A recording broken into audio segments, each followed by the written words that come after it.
রক্ত দেওয়া এটাও একটা সংগঠনের মৌলিক কাজের অন্তর্ভুক্ত থাকবে। আল্লাহ তাআলা কোরআনে কারিমে বলেন, অমান আহিয়াহা ফাকান্নামা আহিয়ান নাসা জামিআ, যে ব্যক্তি মানুষের জীবন, একজন মানুষের জীবন বাঁচানোর জন্য সহযোগিতা করলো, সে যেন বিশ্বের সমস্ত মানুষকে নতুন একটা জীবন দান করলো। এটা অনেক অত্যন্ত তাৎপর্যপূর্ণ কাজ। তো যে আয়াত তিলাওয়াত করেছি সূরা মায়েদার 2 নম্বর আয়াতের এক অংশে আল্লাহ তাআলা বলেন, বিসমিল্লাহির রহমানির রহিম, ওয়া তাআওয়ানু আলাল বিররি ওয়াত তাকওয়া ওয়া লা তাআওয়ানু আলাল ইসমি ওয়াল উদওয়ান। আল্লাহ বলেন, তোমরা একে অপরকে ভালো কাজে সহযোগিতা করো, গুনার কাজে সহযোগিতা কইরো না। ওয়াত্তাকুল্লাহ, তোমরা সবাই আল্লাহকে ভয় করো। ইন্নাল্লাহা শাদীদুল ইকাব, নিঃসন্দেহে আল্লাহর আযাব, আল্লাহর শাস্তি বড় ভয়ঙ্কর। কোরআনে কারীম আমাদেরকে মানুষের উপকারে কাজ করতে বলে। তোমরা মানুষের উপকার করো, ভালো কাজে সহযোগিতা কইরো, গুনাহ কইরো না, গুনার কাজে সহযোগিতা কইরো না। একটা কথা জানলাম, কোরআন আমাদেরকে উপকার করতে বলে। 2 নম্বর, আবু দাউদ শরীফের 4944 নম্বর হাদিসের বর্ণনা, 4944 নম্বর হাদিস। এই হাদিসে নবীজি বলেন, ইন্নাদ-দীনা আন-নাসীহা। এই কথাটা একই হাদিসে নবীজি 3 বার বলেন। অন্যের কল্যাণ কামনা করার নামই হলো ইসলাম, আর একজনের ভালো করার নামই হলো দ্বীন। সুবহানাল্লাহ। তাহলে কোরআন বলে তোমরা মানুষের উপকার করো, ভালো কাজে সহযোগিতা করো। হাদিস বলে অন্যের উপকার করার নামই ইসলাম। 3 নম্বর কথা, বুখারী শরীফের 57 নম্বর হাদিসের বর্ণনা, ওয়ান জারির ইবনে আব্দুল্লাহ রাদিয়াল্লাহু আনহু قال বায়াতুন নবী সাল্লাল্লাহু আলাইহি ওয়াসাল্লাম আলা ইকামিস সালাহ ওয়া ইতাইজ যাকাতি ওয়ান নুসহি লিকুল্লি মুসলিমিন। হযরত জারির ইবনে আব্দুল্লাহ রাদিয়াল্লাহু আনহু বলেন, আমরা নবীজির হাতে হাত রেখে বায়াত গ্রহণ করেছি 3টা কাজের ব্যাপারে। 1 নম্বর, আলা ইকামিস সালাহ, জীবনে কোনোদিন নামাজ ছাড়বো না, নামাজ কায়েম করব জীবনে। 2 নম্বর, ওয়া ইতাইজ যাকাহ, সামর্থ্যবান হলে যাকাত আদায় করব, যাকাত দেওয়ার ক্ষেত্রে অলসতা করব না। 3 নম্বর, ওয়ান নুসহি লিকুল্লি মুসলিমিন, মানুষের উপকার করব, জীবনে কোনো মানুষের ক্ষতি করব না। সুবহানাল্লাহ। কোরআন বলে মানুষের উপকার করো, হাদিস বলে মানুষের উপকার করার নামই হলো ইসলাম, মানুষের কল্যাণ কামনার নামই হলো দ্বীন। সাহাবায়ে কেরাম তারাও বলেন, আমরা নবীর হাতে হাত রেখে বায়াত গ্রহণ করেছি, মানুষের উপকার করব, কোনোদিন ক্ষতি করব না। তা আমি মানুষের উপকার করলে আমার নিজের কি লাভ? এই ব্যাপারে মুসলিম শরীফের 2699 নম্বর হাদিস, বর্ণনাকারী সাহাবীর নাম আবু হুরায়রা রাদিয়াল্লাহু আনহু, তিনি বলেন, وعن أبي هريرة رضي الله تعالى عنه قال قال النبي صلى الله عليه وسلم, নবী সাল্লাল্লাহু আলাইহি ওয়াসাল্লাম বলেন, মান নাফাসা আন মুমিনিন কুরবাতাম মিন কুরাবিদ দুনিয়া নাফাসাল্লাহু আনহু কুরবাতাম মিন কুরাবি ইয়াউমিল কিয়ামাহ। যে ব্যক্তি দুনিয়াতে একজন মুমিনকে ছোট্ট একটা বিপদ থেকে উদ্ধার করবে, আল্লাহ ওই ব্যক্তিকে হাসরের মাঠে বিশাল বড় বিপদ থেকে ওই ব্যক্তিকে আল্লাহ উদ্ধার করবে। এরপরে নবীজি বলেন, ওয়ামান ইয়াসসারা আলা মুসিরিন ইয়াসসারাল্লাহু আলাইহি ফিদ দুনিয়া ওয়াল আখিরাহ। যেই ব্যক্তি দরিদ্র মানুষের সাথে সহজ আচরণ করবে, বেটা গরিব মানুষ একটা অন্যায় করছে, আপনি তাকে মাফ করে দিলেন, সহজ আচরণ করলেন। গরিব মানুষ কয়টা টাকা কর্জ নিছে, দিতে পারতেছে না, অসহায়, আপনি তার সাথে খারাপ ব্যবহার করেন নাই, সহজ আচরণ করছেন, ইয়াসসারাল্লাহু আলাইহি ফিদ দুনিয়া ওয়াল আখিরাহ, আপনার সাথে আল্লাহ দুনিয়া আখিরাতে সহজ আচরণ করবে। 3 নম্বর নবীজি বলেন, ওমান সাতারা মুসলিমান সাতারাহুল্লাহু আলাইহি ফিদ দুনিয়া ওয়াল আখিরাহ। যে ব্যক্তি কোনো মুসলমানের জানা দোষ গোপন করবে, আল্লাহ দুনিয়া আখিরাতে ওই ব্যক্তির পাপ আর গুনাহগুলো আল্লাহ গোপন রাখবেন।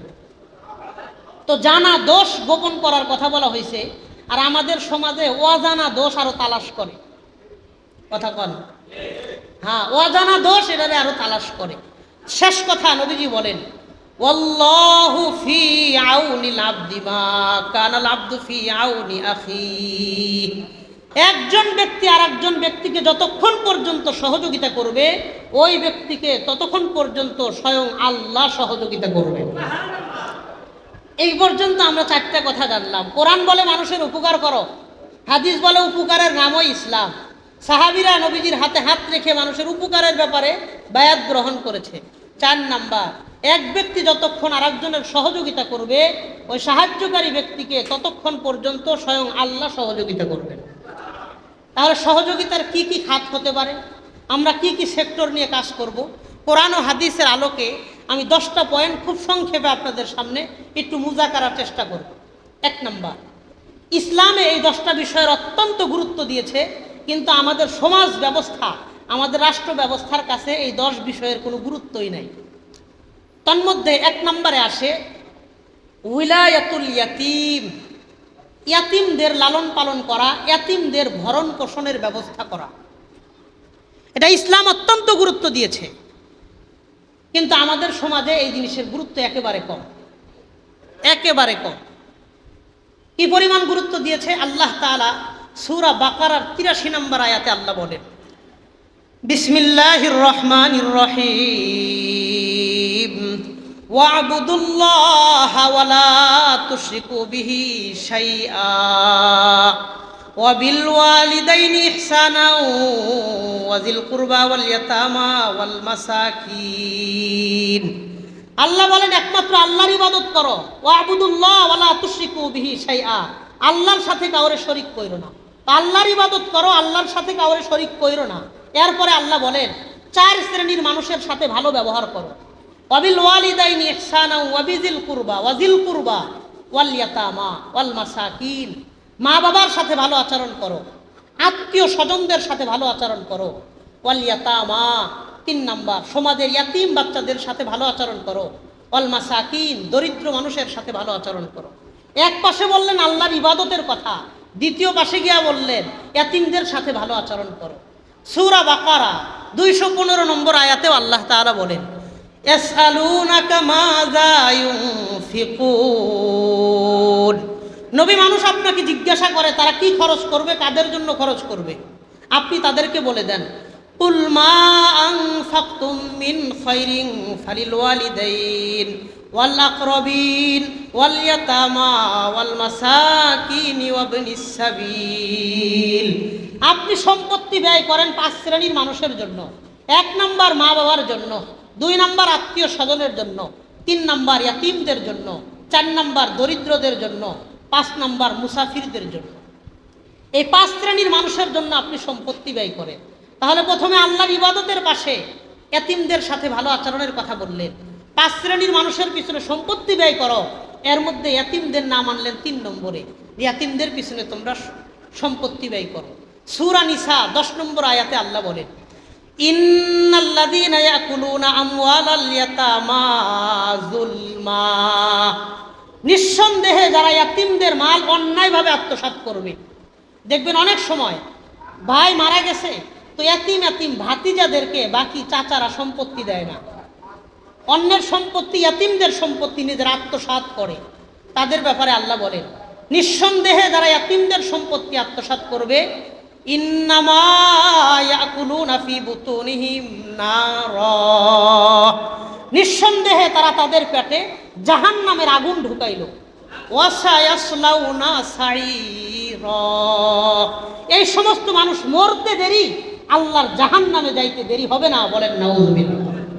তো এই আয়াতে আল্লাহ ইয়াতিমের সম্পত্তিকে জাহান্নামের আগুনের সাথে তুলনা করলেন।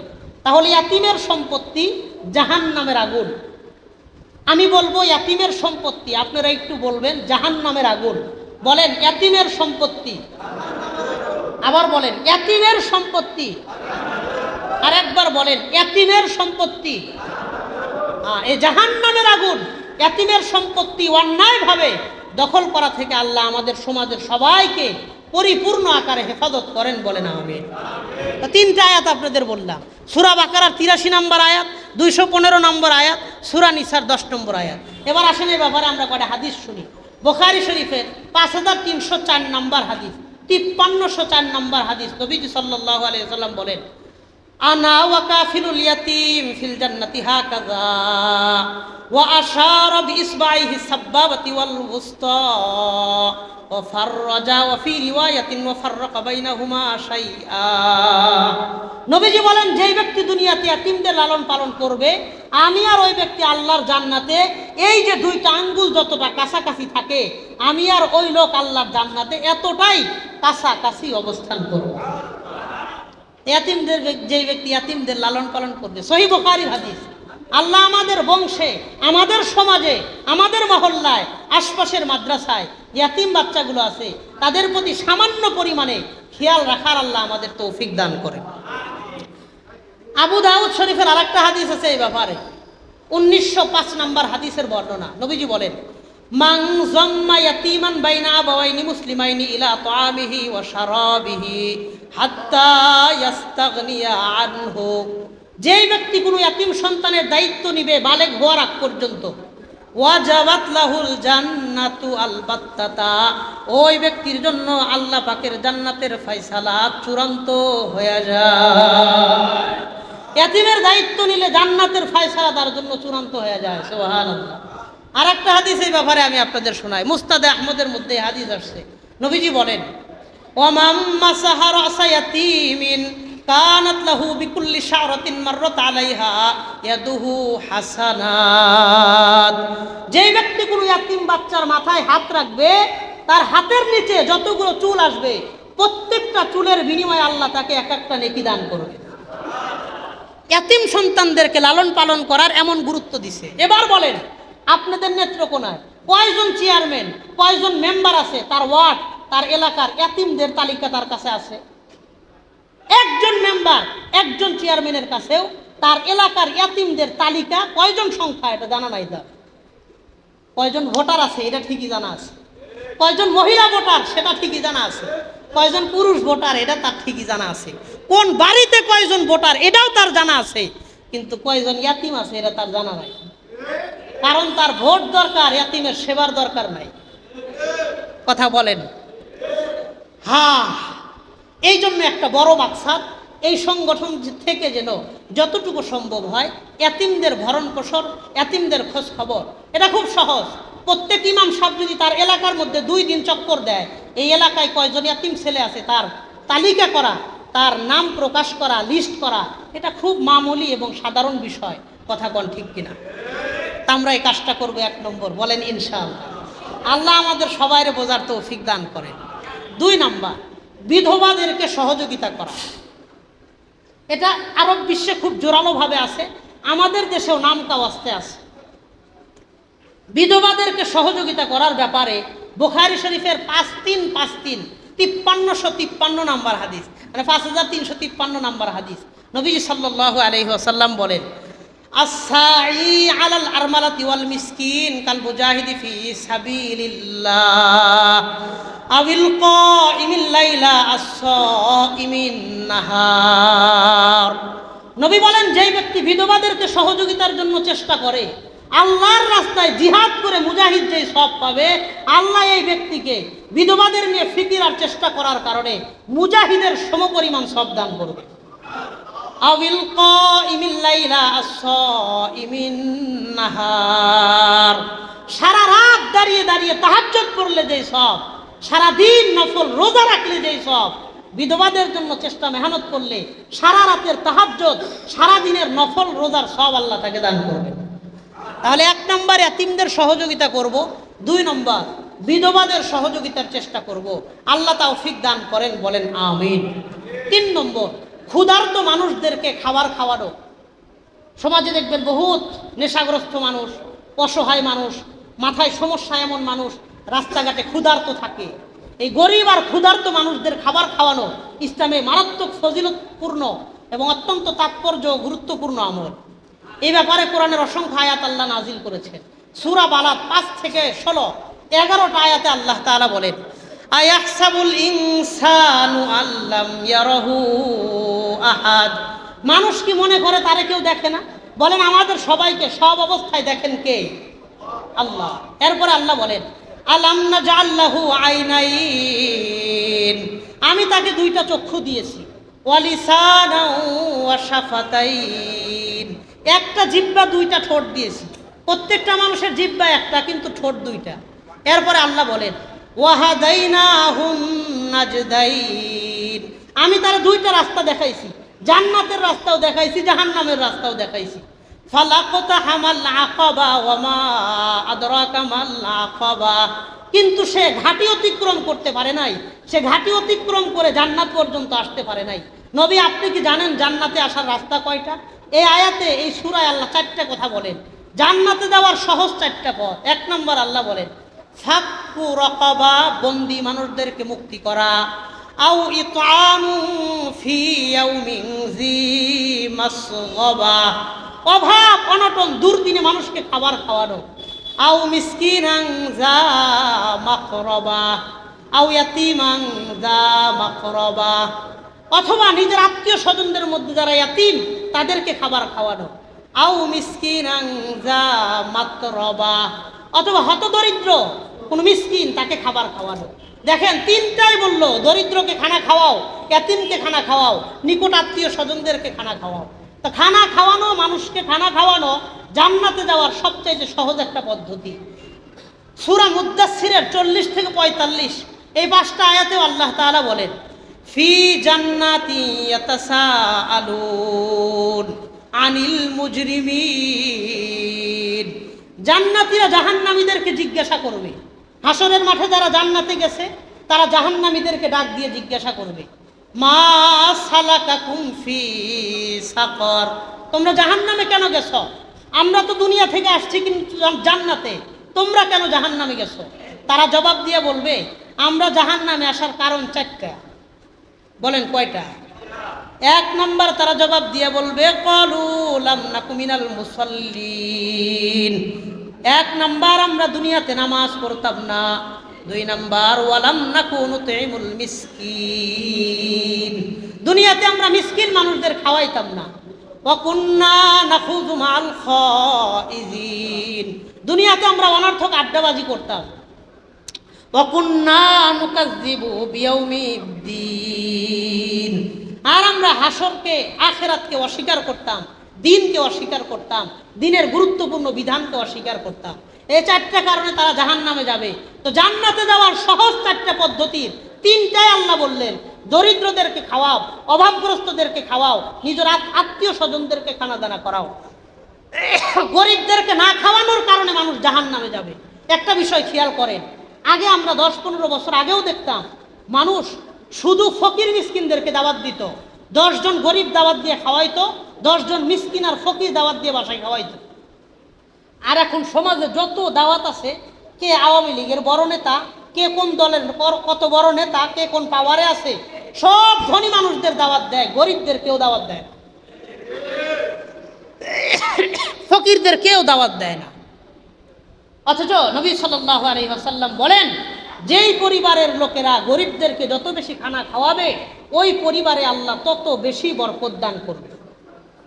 যত বেশি খানা খাওয়াবে তত বেশি আল্লাহ তাদেরকে বরকত দিবেন। নবীজি বলেন ইন্নামা তুরজাকুনা বিসআলিকিল মুহাজিরিন, মুহাজিরদের মধ্যে দরিদ্র যারা ছিল তোমরা আনসার তাদেরকে খানা খাওয়াইছো, এই জন্য আল্লাহ তোমাদেরকে বরকত দিছে। আল্লাহ আমাদের বোঝার তৌফিক দান করেন। তা 3টা কথা গেল। 1 নম্বর ইয়াতীমদের লালন পালন, 2 নম্বর বিধবাদের সহযোগিতা, 3 নম্বর ক্ষুধার্ত মানুষদেরকে খাবার খাওয়াবো। আল্লাহ আমাদের বোঝার তৌফিক দান করেন। 4 নম্বর অসুস্থ হইলে আশপাশের পাড়া প্রতিবেশীকে দেখতে যাওয়া। তিরমিজি শরীফের 2737 নম্বর হাদিসের বর্ণনা। আন আবি হুরায়রা রাদিয়াল্লাহু আনহু قال قال النبي صلى الله عليه وسلم, নবীজি বলেন লিল মুমিনি আলাল মুমিনি 6 খিসাল, একজন মুমিন আরেকজন মুমিনের কাছে 6টা অধিকার রাখে। 1 নম্বর ইয়াউদুহু ইজা মারিজা ওয়া ইয়াশহাদুহু ইজা মাতা ওয়া ইউজিবুহু ইজা দাআ ওয়া ইউসাল্লিমুহু ইজা লাকিয়া ওয়া ইউশাম্মিতুহু ইজা আতাসা ওয়া ইয়ানসাহু লাহু ইজা গাবা আও শাহিদা। নবীজি বলেন কোনো ব্যক্তি যদি অসুস্থ হয় তাকে দেখতে যাবে। 2 নম্বর মারা গেলে তার জানাজা পড়বে। 3 নাম্বার দাওয়াত দিলে তার দাওয়াত কবুল করবে। 4 নম্বর দেখা হইলে সালাম দিবে। 5 নাম্বার হাসি দিয়া আলহামদুলিল্লাহ বললে তার জবাবে আরহামুকাল্লাহ বলবে। আর 5 নাম্বার সে উপস্থিত থাকুক বাড়িতে অনুপস্থিত থাকুক তার কল্যাণ কামনা করবে, তার কোনো ক্ষতি করবে না। অসুস্থ মানুষকে দেখতে যাওয়া অনেক ফজিলতের কাজ। মুসলিম শরীফের বর্ণনাও আসছে। 5373 নম্বর হাদিস, 5373 নম্বর হাদিস, ইয়াকুলুল্লাহু আযজা ওয়া জাল্লা ইয়াউমাল কিয়ামা ইয়া ইবনা আদম ইন্নী মারিজতু ফালাম তাউদনি। আল্লাহ হাসরের মাঠে জিজ্ঞাসা করবেন, হে বনি আদম, আমি অসুস্থ হয়েছিলাম, আমারে তো দেখতে আসো নাই। মানুষ আশ্চর্য হয়ে আল্লাহরে বলবেন, ওয়া কাইফা আউদুকা ওয়া আনতা রাব্বুল আলামিন। আল্লাহ আপনাকে কেমনে দেখতে যাব, আপনি তো রব্বুল আলামিন, আপনি অসুস্থই বা কেমনে হন? আল্লাহ ডাক দিয়ে বলবেন, আলা তাআলাম আন্না ফুলানান কদ মারিজা ফালাম তাউদহু। তোমার পাশের বাড়ির লোকটা অসুস্থ ছিল, তুমি তাকে দেখতে যাও নাই? আমা আলিমতা, তুমি কি জানো, ইন্নাকা লাউ উত্তাহু লাওয়াজাদতানি ইনদাহু। তুমি যদি ওই ব্যক্তির সেবা করতা, তাকে দেখতে যাইতা, ওই ব্যক্তির সেবার মাধ্যমে আমি আল্লাহরে পায়া যাইতা। কত বড় বিষয়! মুসলিম শরীফের হাদিসে আসছে, কোনো ব্যক্তি যদি অসুস্থ ব্যক্তিকে দেখতে যায়, আত্মীয় স্বজনকে দেখতে যায়, যতক্ষণ তার পাশে বসা থাকে 70,000 ফেরেশতা এই ব্যক্তির মাগফিরাতের জন্য আল্লাহর কাছে দোয়া করতে থাকে। এই 4 নম্বর অসুস্থ ব্যক্তিকে দেখতে যাব। 5 নাম্বার প্রতিবেশীর সাথে ভালো আচরণ করব। প্রতিবেশীর সাথে সুন্দর আচরণ করা। নবীজি বলেন, ওয়াল্লাহি লা ইউমিনু ওয়াল্লাহি লা ইয়াদখুলুল জান্নাহ। 3 বার 6 বার করে বলেন, ওই লোক মুমিন না, ওই লোক আল্লাহর জান্নাতেই যাবে না। মান লা ইয়ামানু জারুহু বাওয়াইকাহু। বুখারী মুসলিমের হাদিস, সহিহাইনে আসছে, মুত্তাফাক আলাইহি রিওয়ায়াত। নবীজি বলেন, ওই লোক পরিপূর্ণ ঈমানদারও না, জান্নাতেও যাইতে পারবে না। যেই ব্যক্তির ক্ষতি থেকে তার প্রতিবেশী নিশ্চিত থাকতে পারে না, নিরাপদ থাকতে পারে না, যেই লোকের সাথে তার প্রতিবেশীর সম্পর্ক ভালো না, ওই লোক আল্লাহর জান্নাতে প্রবেশ করবে না। বলেন নাউযুবিল্লাহ। অথচ আজকে আপনাদের এই নেত্রকোনা সদরের মধ্যে ঘুরে দেখেন, গ্রামগঞ্জে যায় দেখেন, 100 বাড়ি যদি আপনারা পরিদর্শন করেন, 95টা বাড়ির লগেই তার প্রতিবেশীর সম্পর্ক ভালো নয়। 97টা বাড়ির লগে মানুষের প্রতিবেশীর সম্পর্ক ভালো না। অথচ আমার আপনার ঈমানের সার্টিফিকেট, আমার আপনার জান্নাতের সার্টিফিকেট প্রতিবেশীর ঘরে। আল্লাহ আমাদের বোঝার তৌফিক দান করেন। প্রতিবেশীর হক নিয়ে বহুত লম্বা আলোচনাও আছে। নবী সাল্লাল্লাহু আলাইহি ওয়াসাল্লাম সাহাবায়ে কেরাম নবীজিকে জিজ্ঞাসা করছিলেন, নবীজি প্রতিবেশীর কি হক? নবীজি এক হাদিসে 13টা অধিকারের কথা বলছেন। ইনস্তাআনা বিকা আনতাহু, তোমার কাছে সাহায্য চাইলে তাকে সহযোগিতা করবা, পরামর্শ দিবা। ঋণ চাইলে ঋণ দিবা। ওয়াইজা ইস্তাকরাজাকা আকরাস্তাহু, সুদমুক্ত ঋণ তাকে দিবা। অথচ আমাদের সমাজে এখন ঋণ দেওয়ার মতন কোনো মানুষ নাই, সুদ দেওয়ার জন্য লোকের অভাব নাই। ওয়াইজা ইস্তাকরাজাকা আকরাস্তাহু, প্রতিবেশী পরামর্শ চাইলে পরামর্শ দাও, ঋণ চাইলে সুদমুক্ত ঋণ দাও। ওয়াইন ইফতাকরা উত্তা আলাই, প্রতিবেশী যদি হঠাৎ দরিদ্র হয়ে যায় তুমি তার পাশে দাঁড়াও। 3 নাম্বার। 4 নাম্বার ওয়াইজা মারিজা উত্তাহু, অসুস্থ হলে দেখতে যাও। 5 নাম্বার ওয়াইজা মাতা ইত্তাবাতা জানাজাতাহু, মারা গেলে তার কবরস্থান পর্যন্ত গিয়া দাফন করা পর্যন্ত তুমি তার পাশে থাকবা। সুবহানাল্লাহ। 6 নাম্বার ওয়াইজা আসাবাহু খায়রুন হান্নাতাহু, তোমার প্রতিবেশীর মধ্যে আনন্দের সংবাদ আসলে তুমি খুশি হও, একজনের আনন্দে তুমি হিংসা করো না। 7 নাম্বার ওয়াইজা আসাবাতহু মুসিবাতুন আযাইতাহু, তোমার প্রতিবেশীর উপর বিপদ আসলে তুমি তাকে সান্ত্বনা দিবা, তুমি তাকে ভরসা আর সাহস দিবা। 8 নাম্বার ওয়ালা তাস্তাতিল আলাইহি বিল বিনা ফাতাহজিবা আনহুর রিহা ইল্লা আইয়াযানা লাকা, তোমার প্রতিবেশীর বাড়ির মাঝে লম্বা দেয়াল তৈরি করে আরেক প্রতিবেশীর বাড়ির বাতাস বন্ধ করবা না, যদি অনুমতি নেয় তাহলে করবা, অন্যথায় করবা না। 9 নাম্বার নবীজি বলেন, শোনো, ওয়াইজা ইশতারাইতা ফাকিহাতান ফাহদিলা, তুমি যখন তোমার বাড়ির জন্য ফল কিনবা, সামান্য পরিমাণ ফল হইলেও তোমার প্রতিবেশীর বাড়িতে হাদিয়া দিবা। আর যদি তুমি নিজে গরিব হও, সম্ভব না, ওয়াইল্লাম তাস্তাতি ফাদখিলহা সিররা, তাহলে ফলটা তুমি গোপনে বাড়িতে নিয়ে যাইবা, প্রকাশ্যে বাড়িতে নিয়ে যাইবা না। আর খেয়াল করবা, ওয়ালা ইয়াখরুজ বিহি ওয়ালাদুকা লিয়াগিযা বিহা ওয়ালাদা, তোমার সন্তান যেন এই ফলের টুকরা নিয়া অন্য মানুষের সন্তানের সামনে গিয়া না খায়, এতে অন্য সন্তানরা মনে কষ্ট পাবে। সুবহানাল্লাহ। দেখবেন ফলাফান রে তরমুজ খাইতে দিলে তাড়াতাড়ি লইয়া গিয়া অন্য 5 জন ফলাফানের সামনে দাঁড়ায় দাঁড়ায় খায়। আছে না নাই? আছে। নবীজি বলে খেয়াল করবা তোমার সন্তান যেন ওই ফলের টুকরা নিয়ে আরেকজনের সামনে দাঁড়ায় না খায়। এই গেল 9 নাম্বার। 10 নাম্বার, নবীজি বলেন ওয়ালা তুযিহি বিকুদারি কিদরিকা ইল্লা আন তাগরিফা লাহু মিনহা। তোমার পরিবারে সুগন্ধি জাতীয় কোনো খাবার পাকাইলে তোমার প্রতিবেশীর বাড়িতে 1 চামচ হইলেও হাদিয়া দিবা।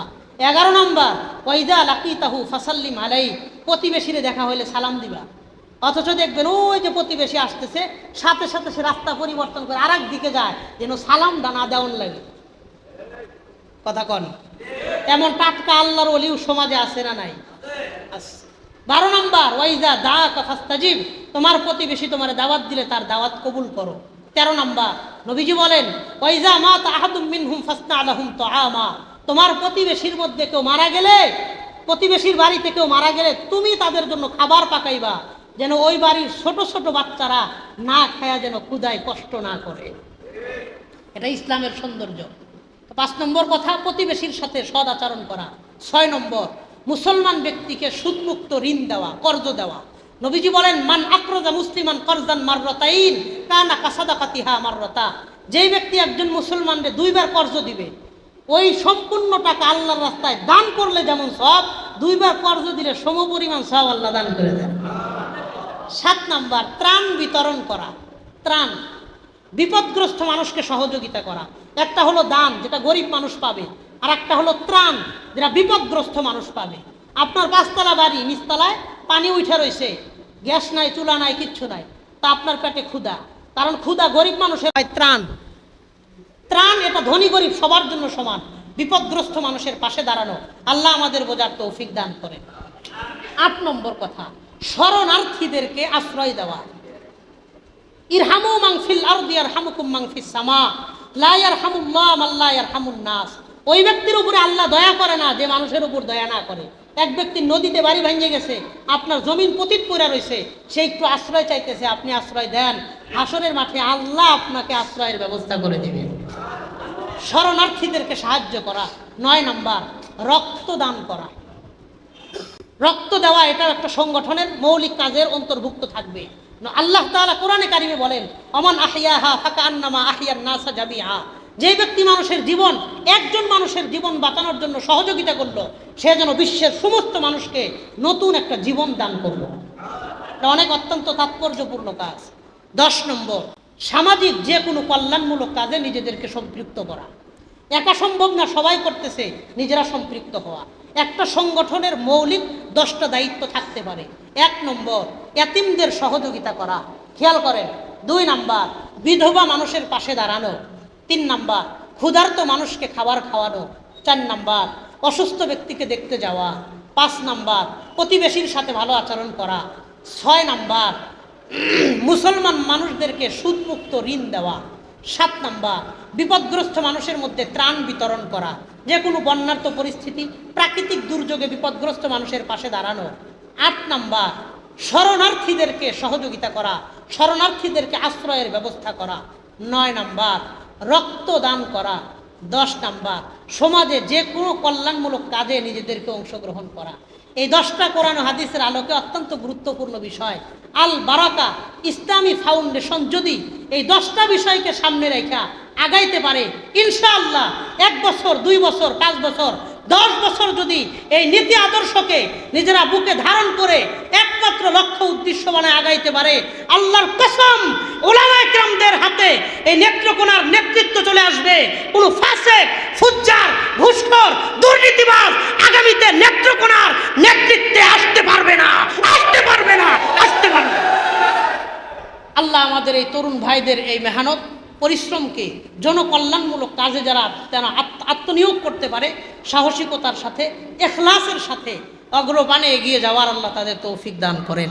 হাদা ওয়া আখিরু দাওয়ানা আনিল হামদুলিল্লাহি রাব্বিল আলামিন। আসসালামু আলাইকুম ওয়া রাহমাতুল্লাহ।